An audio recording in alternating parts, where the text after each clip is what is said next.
गिबियावनो बयखौबो आंनि चेनेलाव बरायनानै लाग्रोबाय। आसा खालामो बयबो मोजाङैनो दङ। दासिमनि मोननैसो खौरांफोरा जाबाय। गारि मटर सालायग्राफोरनि थाखाय मोनसे गोनांथारै फोसावनाय। बे बारनिफ्राय गारि मटरनि गासै फोरमान बिलाइफोरखौ अनलाइननि गेजेरजों मावफुंनानै लानो हासिगोन। आसामनि DTO मावख'फोरखौ बन्द' खालामनो फोसावदों आसाम सरकारा। दालालिफोरनि रां जाख्ल'नायफोरखौ फोजोबस्रांनो थाखाय आसाम सरकारा मोनसे गेदेर थांखि फोसावदों। बे बारनिफ्राय दालालिफोरनि गेजेरजों गारि मटरनि जेबो खामानिफोरानो सोलिनाय नंला। ड्राइभिं लाइसेन्सनिफ्राय लानानै गारिनि RC बायदिनि गासै खामानिफोरखौनो अनलाइननि गेजेरजों खालामनांसिगोन। मिथिनो मोननाय बायदिब्ला DTO मावख'आव जेबो खामानियानो सोलिनाय नंला। गिबि मन्थ्रि हिमन्त बिश्व शर्माया बे गिदिर खौरांखौ फोसावना होदों। बेजों लोगोसेनो आसाम रायजोनि इमप्लयमेन्ट एक्सचेन्ज अफिसफोरखौबो बन्द' खालामनो थिरांथा लादों होननानै मिथिनो मोनबावदों। लाख लाख आबादारिफोरनि थाखाय मोजां खौरां। PM-KISAननि 16थि इनस्टलमेन्टनि रांखौ मोननो थांगासिनो। PM-KISAननिफ्राय अफिसियेलि फोसावनानै होदों दि 16थि इनस्टलमेन्टनि रांखौ माब्ला मोननो हागोन। बे बारनि 16थि इनस्टलमेन्टनि रांखौ गोबां सुबुंफोरानो सोरबा 6,000, 8,000 आरो सोरबाया 10,000 रांसिम मोननो हागोन। PM-KISAननि 16थि इनस्टलमेन्टनि रांखौ फैगौ 29 फेब्रुआरियाव नङाब्ला मार्च दाननि गिबि सप्तायाव PM-KISAननि 16थि इनस्टलमेन्टखौ मोननो हासिगोन होननानै मिथिहोदों। गोबां सुबुंफोरनानो आदारा बेंक एकाउन्टजों लिंक जायैनि थाखाय फैसाया थाबथानानै दंजोबो। गोबाङानो लिंक बानायनानै लायाखै। जायफोर दायो आदारखौ बेंक एकाउन्टजों लिंक खालामनानै लाबायब्ला जेसेबांखि इनस्टलमेन्टनि फैसाया थाबथानानै दङमोन जयैनो बे बाराव मोनजोबनो हागोन। जायफोर बिथांमोना आदारखौ बेंक एकाउन्टजों लिंक खालामाखैब्ला थाबैनो लिंक खालामदो। बेजों लोगोसेनो लेन्ड सिडिं खालामाखैब्लाबो दानो थाबैनो खालामनानै लादो। बर' हारिनि थाखाय मोनसे गोजोनथाव खौरां।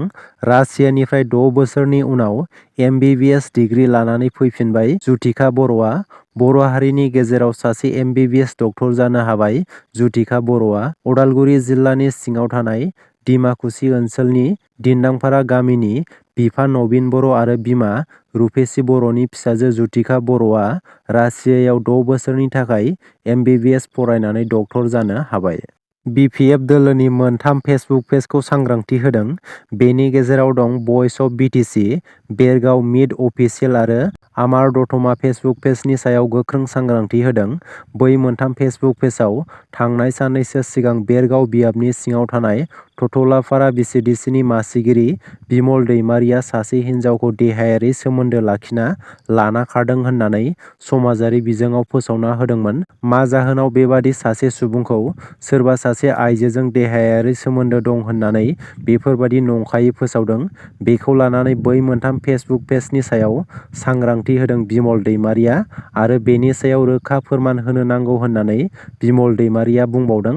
मानोना बै मोनथाम फेसबुक पेजआव फोसावनाय गासै बाथ्रायानो नंखाय। बेबादि नंखाय बाथ्रा फोसावनायनिफ्राय जानगाराव थानांगौ होननानै बिथाङा बुंबावदों। बड'लेण्ड मुलुगसोलोंसालिया PM-KISAन बिथांखिनिफ्राय 20 कौटि रांनि अनसुंथाइ मोननो हादों। रायजो थाखोआव गोजौ सोलोंथाइनि बिथांखि लानाय, जौगाथायनि गेजेरजों गोजौ सोलोंथाइयाव मोनहैनाय, समानथि आरो गुनखौ जौगाहोनाय थामहिनबा मुलुगसोलोंसालि एबा फरायसालिमाफोरखौ गोख्रों खालामनायनि थांखिजों 2013 मायथाइयाव मिरु सरकारजों फोसावजानाय PM-KISAन बिथांखिखौ बड'लेण्ड मुलुगसोलोंसालियाव लन्च खालामदों।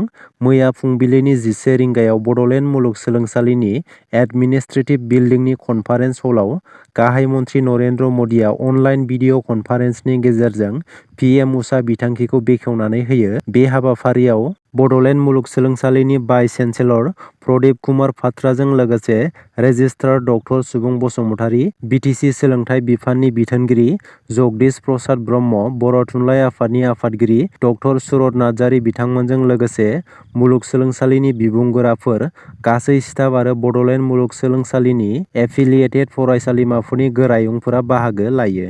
बिटिआर सरकारा बागानपारा बियाबनि दाब दाब जायगायाव जौगाथायनि खामानि मावनो सानसेनि गेजेरावनो 16 कौटि रांनि अनथाइ खाम्फा बेखेवदों।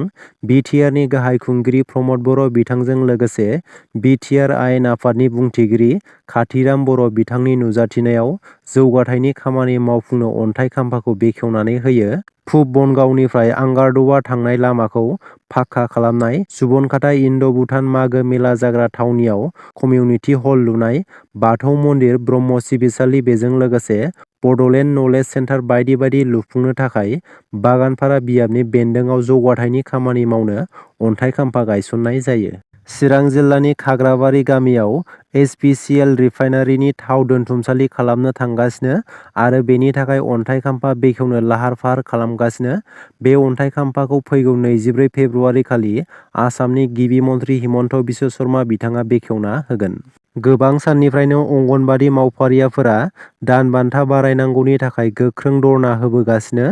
बाक्सा जिल्ला जालाहनि बेन्दोङाव थानाय जालाह गथ'सा जौगाखां खोन्दो मावख'गोरानि मावखुलियाव फुंबिलिनि समनिफ्रायनो अंगनबादि मावफारियाफोरा गोख्रों धरना होदों। मख'नो गोनांदि गुबुन गुबुन थावनि आरो मावख'फोराव धरना खालामबोनाय बायदियैनो बाक्सा जिल्ला जालाह बेन्दोङाव थानाय जालाह गथ'सा जौगाखां खोन्दोनि लांगोनायाव अंगनबादि मावफारियाफोरा धरना होदों। गोलाव सम सरकारजों सावरायलायबाय आरो धरना होबाय, नाथाय बिसोरनि दानारि बान्थाखौ बारायनाय जायाखै। अदेबानि गासै रायजो आरो हादरावनो बे धरना होनाय हाबाफारिया सोलिगासिनो दं। दासिमनि मोननैसो गोनां खौरांफोरा बेनोमोन। गोजोन्थों।